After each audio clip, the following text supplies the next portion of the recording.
Husband 18 July দেশের বাহিরে চলে যাওয়ার জন্য হচ্ছে পাসপোর্ট জমা দেয় আমেরিকার ভিসার জন্য।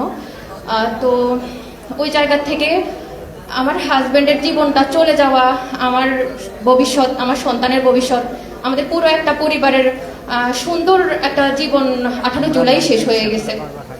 তো ওইটার জন্য হচ্ছে আমার জায়গা থেকে আমার খারাপ লাগবে, আফসোস হবে, কিন্তু এই ভেবে আফসোস এই জন্য হয় না যে আমার হাজবেন্ডের রক্তের বিনিময় বা হচ্ছে এতজন শহীদের রক্তের বিনিময়ে যদি এই বাংলাদেশটা একটু সুশৃঙ্খল, কত নিরীহ মানুষ হচ্ছে গিয়ে মুক্তি পাইছে, এইসব চিন্তা করতে গেলে মনে হয় যে না, থাকুক, আমার জীবনটা কষ্টে যাক, কিন্তু অন্য সবাই ভালো থাকুক।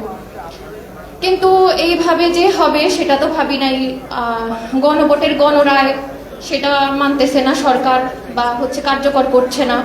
এগুলোর জন্য খুব আফসোস হয়, খারাপ লাগে। আমার মনে হয় যে আমার হাজবেন্ডকে আমি বলি যে তোমার এভাবে জীবনটা দিয়ে দেওয়া উচিত হয় নাই, দরকারই ছিল না। আমার হাজবেন্ড কোনো কোটার জন্য প্রয়োজন ছিল না, আমার সন্তানেরও না, আমারও না, আমার হাজবেন্ডেরও না, কারণ আমরা তো দেশের বাহিরেই চলে যাব, তাহলে কোটা দিয়ে আমরা কি করব? আর যার মধ্যে মনুষ্যত্ব ছিল, মানুষ যে ছিল, সে কোনো দিনও ঘরে বসে থাকতে পারে নাই। আমি আমার হাজবেন্ডকে বের করে দিয়েছিলাম, আমি আমার ফিউচারের কথা চিন্তা করিনি, আমার সন্তানের কথাও চিন্তা করিনি।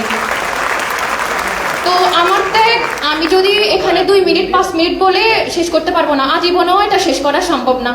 আমরা যখন বিয়ে হয়, আমরা আজীবনের একটা স্বপ্ন দেখি, 50 বছর বাঁচবো, 60 বছর বাঁচবো, একসাথে বাঁচবো। আমিও সেই স্বপ্নটা দেখেই হচ্ছে আমার হাজবেন্ডকে বিয়ে করি, আমাদের সুন্দর একটা সংসারও হয়। তো ওই জায়গা থেকে আমার সব শেষ হয়ে গেছে। এরকম শুধু আমি না, আমার মতো আরো অনেক শহীদের ওয়াইফ আছে। আমরা হচ্ছে কি আমি শহীদের মাদেরকে অনেক সম্মান করি, শ্রদ্ধা করি, কিন্তু এর পাশাপাশিও যে শহীদের স্ত্রীরা তাদের জীবন শেষ করে ফেলছে, এটা আমরা খুব কম মানুষ জানি।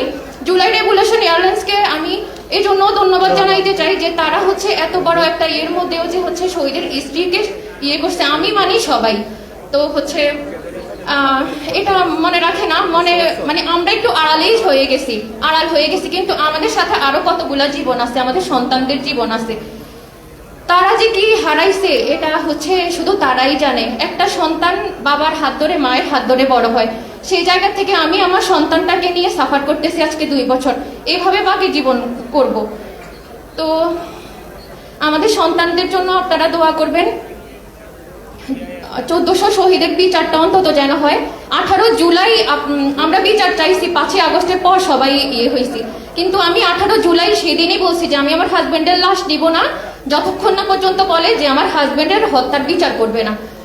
সেই জায়গা থেকে আমি এখন এসে একটু চুপ হয়ে গেছি, কেন এই দেশে কোনো বিচারই হচ্ছে না। যেখানে হাদি ভাইয়ের বিচার হচ্ছে না, সেখানে আমার হাজবেন্ডের বিচার আমি আল্লাহর কাছে ছাড়া এই দুনিয়াতে চাওয়া আমার মনে হয় যে বোকামি।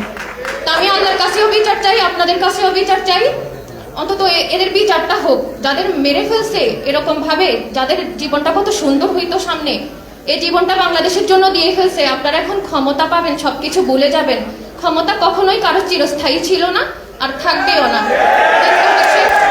আপনারা মজলুম ছিলেন, এখন আমরা মজলুম। মজলুমের বদদোয়া হচ্ছে অনেক ভয়ঙ্কর।